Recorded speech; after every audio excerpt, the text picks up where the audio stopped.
Today we will explore the secrets of a little pocket-sized book, a sketchbook I used in 1984. Wow, that is history. I will be sharing more than sketches, however. I have some photos connected to the famous Missouri artist Thomas Hart Benton. I'm using the sketches so you won't have to look at my mug while you listen. After my discharge from the Navy in 1980, I decided to try to become a certified radiology tech. The program was 3 years long. I spent 2 years in the program and was getting ready to start my third. As usual in those days, my mouth seemed to always get me into trouble. Not so much today, as nobody listens to me, as you can see by the number of views, likes, and subscribers. I'm in no danger. I got kicked out of the program for saying something about one of my instructors who was kind of nasty in her disposition. I was attending the program using my GI Bill education benefits. I still had at least 2 years left, so I decided to try to get a degree in art.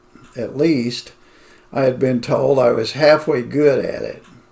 These are the sketches I did of unsuspecting students at the college enjoying a break at the Student Union, Penn Valley Community College in Kansas City, Missouri. It was an assignment given by my drawing instructor, Dr. Cyril Directo. Dr. Directo was an unusual guy in that he was a former student of the famous Regionalist artist Thomas Hart Benton. Thomas Hart Benton, Grant Wood, and John Stuart Curry became a household name in the 1930s in American art circles. Thomas Hart Benton was also related to the famous 19th century Missouri Senator Thomas Hart Benton. It always helps if your relatives are senators or presidents in the art world. And Dr. Directo was a good friend of the Bentons. In fact, when he and his wife married, they didn't have enough money for a place to live. The Bentons let them move in with them for about 6 months until they could get on their feet. Well, anyway, back to the story, sort of. I had done sketches of people in a restaurant setting before. 4 years before I did these sketches, I did some sketches of people in a Denny's restaurant in North Kansas City, Missouri. I would sit at the counter and sketch other customers without them knowing it. Sometimes I would sketch the waitresses and get a free meal. One day I was sketching a guy at the counter with longish hair. A guy next to me saw me drawing him and told the guy I had sketched him. The guy came over to look at it, and we became friends. He took me to meet his uncle, who had a country music venue about 40 miles north of Kansas City. The guy's name was Buddy Boswell. It seems he wanted me to do portraits during intermission to keep the people near the snack bar. I was invited to one of his shows. He had me stand and introduced me to the crowd of about 600 or 700 people. I was surprised, and I wasn't told about it beforehand. But he also pulled another surprise on me. It seems he contacted WDAF Radio, which was a country station at the time, and placed an ad announcing that the famous portrait artist John Williams was going to be on hand to draw portraits during intermission. Yes, I know, it's getting kind of deep here. My dad had an army buddy who lived in the area of the country theater and called my dad telling him I was on the radio and being billed as a famous portrait artist from Kansas City. The media is full of baloney, but as you can see, this is nothing new. I made the drive to the Country Music Opry maybe 3 or 4 times in my old 1963 Ford Falcon station wagon before I got tired of the drive and expense and quit. I guess I just couldn't handle the pressure of fame at that age. And this is off topic, but about the same time, my family got a telephone call saying I had been kidnapped and was being held for $160,000 ransom. A friend of mine saw me in the local Kmart a week or so later and told me I had better call home. I would have been dead meat, as my family could never afford that kind of money. I have a Benton story myself. Well, maybe 2 or 3. My dad and mom divorced when I was 11 years old. A very traumatic time for me. Living with relatives, moving from school to school. I went to one school for about 13 days. I didn't learn much in school except how to make friends. My dad had an army buddy who rented a room in a house 1 block east of Thomas Hart Benton's house. The house was owned by a lady named Hughes. At my dad's friend's urging, he rented a room there as well. The house looked like a mansion to a 12-year-old kid like me. Miss Hughes was heir to the Hughes Candy Company fortune. She never married for whatever the reason and kind of fell on hard times. She had to rent out rooms in her house to make ends meet. She was a wonderful lady and would treat my sister, brother, and I like we were her own kids. I also remember seeing a new-looking 1958 black Cadillac sedan on blocks in the carriage house. We each had our own room when we visited my dad on weekends. Mine was a turreted room above the carriage entrance on the north side of the house. The windows have been blocked up to that room now. And my dad's friend told us that Thomas Hart Benton lived on the next block over. I got excited when I heard that. After all, he was one of the greats in American art. I got the idea to go over to the Benton house and knock on the door to see if I could meet Thomas Hart Benton. At that time, my artwork consisted of rat finks driving souped-up hot rods and dragsters, maybe a few ugly sticker characters thrown in for good measure. I would usually make enough money at school selling them for 45 cents a piece to buy myself a hamburger, Coke, and fries at a local drive-in on the way home from school. I was living with my grandmother at the time due to my mom and dad divorcing. She would get angry with me when I would come home from school and not be hungry for dinner. In any case, I thought about my work and compared it in my mind to Benton's, and I decided not to go through with my plan. I still kick myself today for not doing it. While at Penn Valley, I did this painting. It kind of has a slight Benton feel to it. It's not one of my best.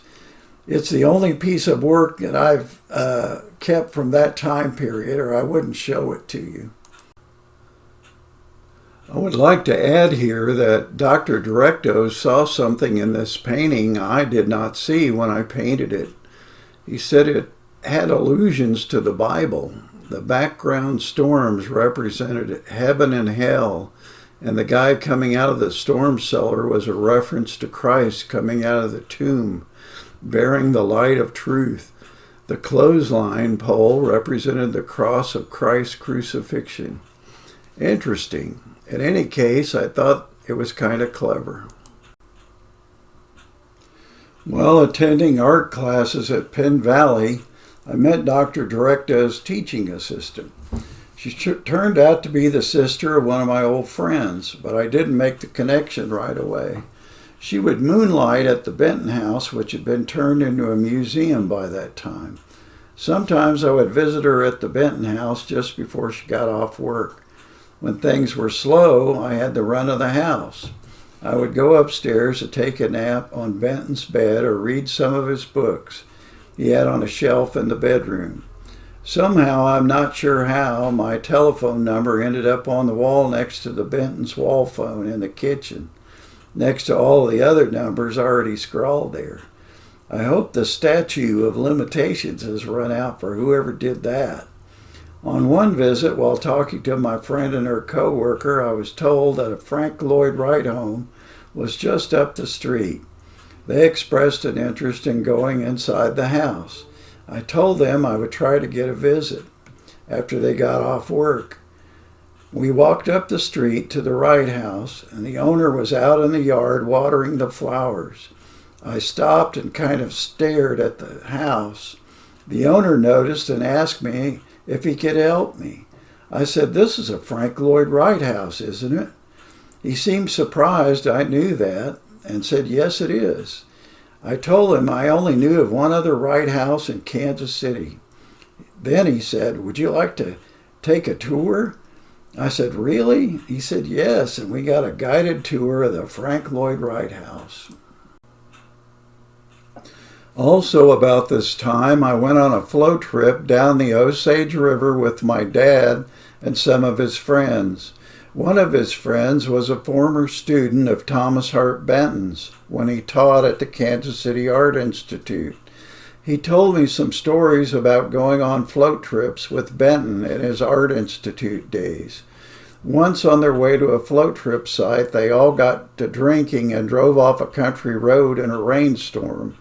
They were stuck in a ditch for 2 days before a farmer came along and with a tractor and pulled them out. Another time they set up camp on the river and planned to start their float trip the next morning. They got so drunk, all they ended up doing was sleeping it off the next day. My dad's friend was Jim Smotes, another talented Missouri artist. I tried to get into the Kansas City Art Institute twice. I submitted my portfolios and was accepted twice. I could never raise the money, however. Oh well. I graduated from Penn Valley with an associate degree. I also got a Student Excellence Award and worked for a while as a teaching assistant. I was asked to teach extension classes after graduation and accepted the offer. I was not able to fill the class. I only had 9 sign-ups and needed 12. I would like to tell you a story not related to my painting class at Penn Valley, but I think you will find it funny. I was taking a commercial art class at Penn Valley not because I was interested, but because I needed hours for the semester to be considered full-time. I was watching the class while the instructor was out, but I was working on a project like the rest of the class. A guy entered the room dressed in a suit and asked who the best artist in the class was. My classmates all pointed at me. It seems the guy worked for a company that published yearbooks, and he needed an artist because his had quit. He told me what he needed, and he told me he needed it in 4 days. Like a true artist, I put it off until the night before it was due. Then I worked like crazy to get it done. I had a drawing table in my little 2-room apartment to do it on. And my instructor found out about it and recommended I ask $20 or $30 for the whole job. I called my dad's friend, Jim Smotes, who owned a commercial art business, and he said to charge at least $340 for the job. And that's what I did and got paid on delivery. Here's the piece of work, and boy, is it a piece of work. In retrospect, it doesn't look that good, but hey, I was just an art student at the time. My commercial art instructor seemed kind of miffed, but he never said anything about it. Later, I took all of my friends out for breakfast after I got paid. Years later, I would work for that same company doing art cleanup and redraw on a computer. I would like to add here that to get these photos used in this video, I had to visit the Benton House historic site a few years back. I got into a conversation with the tour guide about my plan to knock on Benton's door at age 12, my relationship with one of the former tour guides, and my relationship to Dr. Directo. He graciously brought some family photos out of a closet and found the one showing Dr. Directo and Thomas Hart Benton together. I would like to thank the Benton House Historic Site for their help with this project. I photographed the photos he brought out, so I guess they are, in a way, my photos that are being shown. Well, anyway, I think you probably had enough, so I'm going to call it quits on this video. Thank you for watching. Please hit like or subscribe if you would.